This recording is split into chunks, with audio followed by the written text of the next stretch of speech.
Guys guys आज हम आपको अलग अलग परियों की कहानी सुनाने जा रहे हैं। आपको स्टोरी अच्छी लगे तो हमें कमेंट में बताइएगा और ये भी बताइएगा आपको किस परी की कहानी ज़्यादा अच्छी लगी। स्टोरी स्टार्ट करने से पहले आप सब मेरे चैनल पर नए हैं तो चैनल को सब्सक्राइब कर लें और पास में लगे बेल आइकन को भी प्रेस कर दें ताकि हमारे हर नए वीडियो की नोटिफिकेशन आपको मिलती रहे। तो सबसे पहले आपको सुनाते हैं काली परी की कहानी। परियों की कहानी में ये कहानी एक ऐसी परी की है जिसका रंग काला होता है। इस कारण से सब उसे काली परी कहकर बुलाते हैं, लेकिन वो बहुत सुंदर दिखाई देती है। इस कारण परी लोक में उसके बराबर की दूसरी परियां उसे बहुत नीच तरीके से देखती हैं, इसलिए वो हर समय उदास रहती है। काली परी की एक सहेली होती है जिसका नाम प्रियासी परी होता है। प्रियासी काली परी से बोलती है, तुम उदास क्यों हो? काली परी, देखो ना, मेरे काले रंग के कारण मुझसे कोई बात भी नहीं करता। तब प्रियासी काली परी को कहती है, उदास मत हो, तुम्हारा रंग काला है लेकिन तुम बहुत सुंदर हो। प्रियासी उसका हौसला बढ़ाने का प्रयास करती है। प्रियासी कहती है, चलो आज हम पृथ्वी लोक पर घूमने चलते हैं, इससे तुम्हारा मन भी खुश हो जाएगा। काली परी कहती है, नहीं, मेरा मन नहीं है। तब प्रियासी कहती है, चलो ना, चलते हैं। काली परी कहती है, ठीक है, चलो। दोनों परियां रानी परी से आज्ञा लेकर पृथ्वी लोक की ओर चली जाती हैं। काली परी और प्रियासी परी दोनों एक नदी के किनारे उतरती हैं और पानी पीने लगती हैं। तभी उन्हें ज़ोर से आवाज़ आने लगती है। वे दोनों थोड़ा दूर चलकर देखती हैं कि एक राजकुमार दर्द से चीख रहा है। शायद किसी जंगली जानवर ने उस पर हमला कर दिया होगा। तब काली परी कहती है, उसके शरीर से खून बह रहा था। काली परी और प्रियासी परी दोनों उसके पास जाती हैं। काली परी कहती है, हमें उसकी मदद करनी चाहिए। उसने अपनी छड़ी घुमाई और जादू से उसके सारे घाव ठीक कर दिए। राजकुमार को होश आया। राजकुमार दिखने में बहुत सुंदर और आकर्षक लग रहा था। राजकुमार ने काली परी के मदद के लिए आभार जताया। काली परी बहुत खुश लग रही थी। दोनों एक दूसरे को देख रहे थे। राजकुमार बोला, क्या आप दोनों परी लोक से आई हो? तो काली परी बोली, हाँ, हम परी लोक से आए हैं।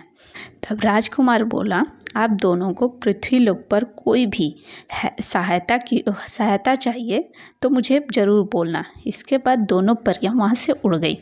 उड़ते उड़ते दोनों परियां एक झोपड़ी के पास गईं। वहाँ एक साधु उदास बैठा था। काली परी प्रियासी परी को बोली, चलो साधु की मदद करते हैं। साधु के पास जाकर काली परी साधु से पूछती है, क्या आप उदास क्यों हो? तो साधु बोला, मेरी गाय और उसका बछड़ा गुम हो गए हैं, शाम होने को आई, अभी तक घर नहीं लौटे हैं। काली परी कहती है, उदास मत होइए, हम आपकी मदद करते हैं। काली परी अपनी छड़ी निकालती है और बोलती है, साधु जी की गाय और बछड़ा जहाँ भी हैं मेरे सामने आ जाए। साधु अपनी गाय और बछड़े को देखकर खुश हो जाता है। वो साधु काली परी को उसके परोपकारी गुण के कारण वरदान देता है कि तुम्हारा रंग गोरा हो जाए, तुम भी सुंदर हो जाओ। देखते ही देखते काली परी का रंग गोरा हो गया। काली परी बेहद खुश हो गई। वो साधु को धन्यवाद देती है और वापस परी लोक उड़ जाती है।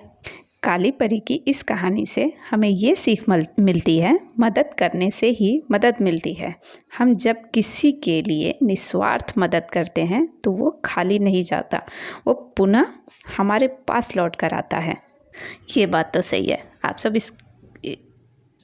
आप सब इस मोरल से संतुष्ट हैं तो हमें कमेंट में यस लिखिएगा और ये भी बताइएगा कि आपको काली परी की स्टोरी कैसी लगी। चलिए अब हम दूसरी परी की स्टोरी सुनाते हैं। ये है दुष्ट रानी परी की कहानी। बहुत सालों पहले की बात है। एक जादुई नगरी थी, उसमें कई परियां रहती थी। उन सभी परियों की एक रानी परी थी जो बहुत चालाक और घमंडी थी। रानी परी का नाम सपना परी था। उन्हीं परियों में एक सुंदर परी सोन परी भी थी। उस जादुई नगरी के नियम बहुत कड़े थे। वहाँ से कोई भी कहीं भी आ जा नहीं सकता था। सोन परी जादुई नगरी छोड़ना चाहती थी। वो अब जादुई नगरी से बोर होने लगी थी। उसका वहाँ मन नहीं लगता था। इस कारण वो रानी परी के पास गई, लेकिन रानी परी अपने सिंहासन पर नहीं बैठी थी। तो सोन परी अब रानी परी के बेडरूम में गई, लेकिन वहाँ भी रानी परी नहीं मिली। तभी सोन परी को कुछ आवाज़ सुनाई दी। वो आवाज़ पास से एक जादुई कमरे से आ रही थी। सोन परी वहाँ गई और देखा कि रानी परी एक जादुई संदूक को मंत्र पढ़कर खोल रही थी। उसने उस जादुई संदूक से में कुछ रखा था। सोन परी ये सब कुछ छुप कर देख रही थी। रानी परी क्या कर रही है और उस संदूक में क्या रखा है। फिर सोन परी वहाँ से बाहर आ जाती है। रानी परी भी बाहर आ जाती है। अब सोन परी उस जादुई संदूक के पास चुपके से जाती है और वही मंत्र बोलकर उसे खोलने की कोशिश करती है, लेकिन संदूक नहीं खुलता है। शायद वो मंत्र का उच्चारण गलत कर रही थी।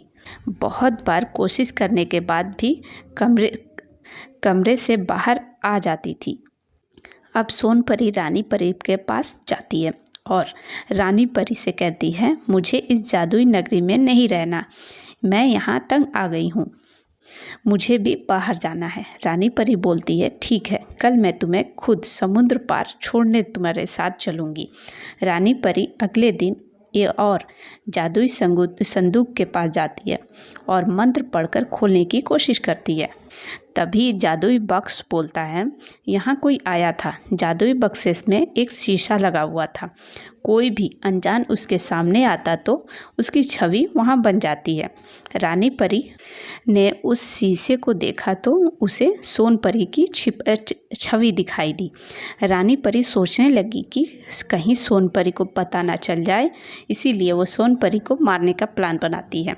रानी परी सोन परी से कहती है, तुम्हें इस जादुई नगरी से बाहर जाना है ना, तो चलो मैं तुम्हें समुद्र के किनारे छोड़ आती हूँ। वो समुद्र भी जादुई होता है।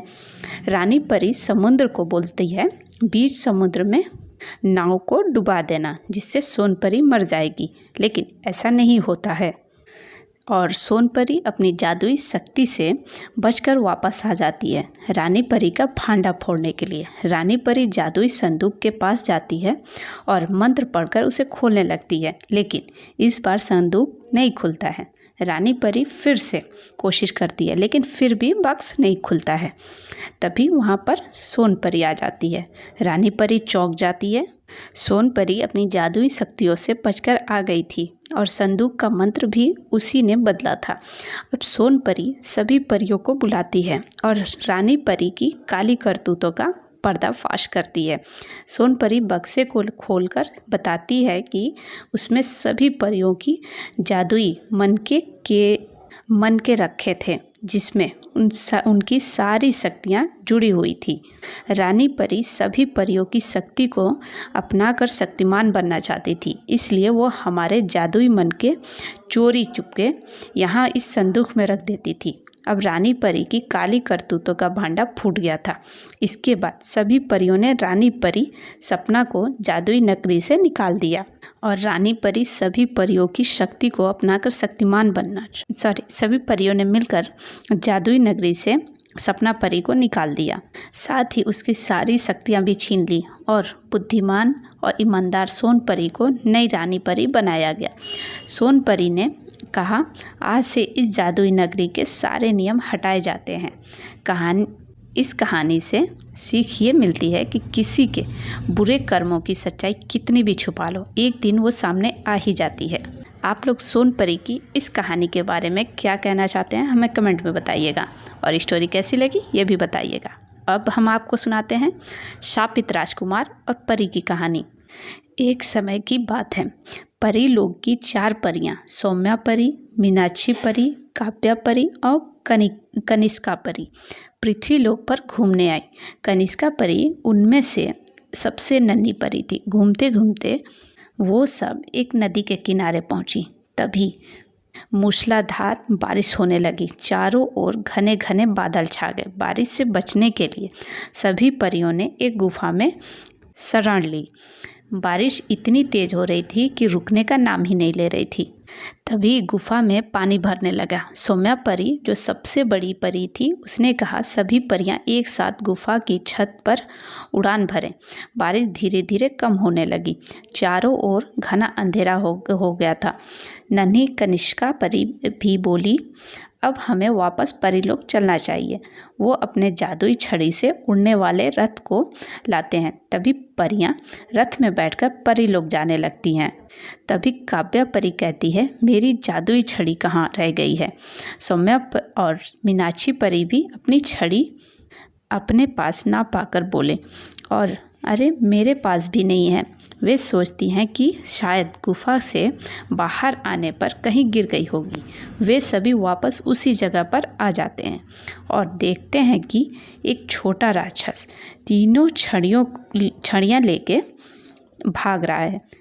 सभी उस राक्षस पर टूट पड़ती हैं, लेकिन वो राक्षस एक छड़ी लेकर भाग जाता है। तभी सौम्या परी अपनी छड़ी घुमाती है और बोलती है, उस राक्षस के दोनों हाथ पर बंध जाए। राक्षस अब पकड़ा जाता है। जैसे ही काव्या परी अपनी छड़ी लेने के लिए उस राक्षस के हाथ लगाती है, वो राक्षस एक राजकुमार में बदल जाता है। सभी परियां हैरान हो जाती हैं। वे उसे देख कहती हैं, हमारे हाथ लगाते ही तुम राक्षस से राजकुमार कैसे बन गए। तब राजकुमार अपनी कहानी सुनाता है और बताता है कि वो इस राज्य का राजकुमार है। मैं पिछले 5 सालों से राक्षस बनकर घूम रहा हूँ। मैंने अपने माता पिता को भी नहीं देखा। आज से 5 साल पहले मैं जंगल में शिकार करने के लिए निकला था। मैंने अपने तीर से एक हिरण को मार दिया था। तब मुझे एक साधु ने शाप दिया था कि मैं एक राक्षस बन जाऊं। मैंने साधु जी से बहुत क्षमा याचना की, लेकिन साधु जी नहीं माने। मैंने उनसे विनती की, कृपया मुझे पहले जैसा बना दीजिए। तब साधु ने कहा कि मैं ये शाप तो वापस नहीं ले सकता, लेकिन अगर कोई परी तुम्हें हाथ लगाए तो तुम वापस राजकुमार बन जाओगे। तब राजकुमार सभी परियों को धन्यवाद कहता है और उन्हें अपने महल चलने का आग्रह करता है, जहाँ चारों परियों की खूब खातिरदारी होती है। बस शापित राजकुमार और परी की कहानी यहीं ख़त्म होती है। आपको तीनों परियों की कहानियों में से कौन सी ज़्यादा अच्छी लगी और इंटरेस्टिंग लगी, हमें ज़रूर बताइएगा कमेंट में। और परियों की स्टोरी का ये वीडियो अगर आपको अच्छा लगा हो तो इसे लाइक और शेयर भी कीजिएगा और हमारे चैनल को सब्सक्राइब भी कीजिएगा और पास में लगे बेल आइकन को भी प्रेस कीजिएगा, ताकि हमारे हर नए वीडियो की नोटिफिकेशन आपको मिलती रहे।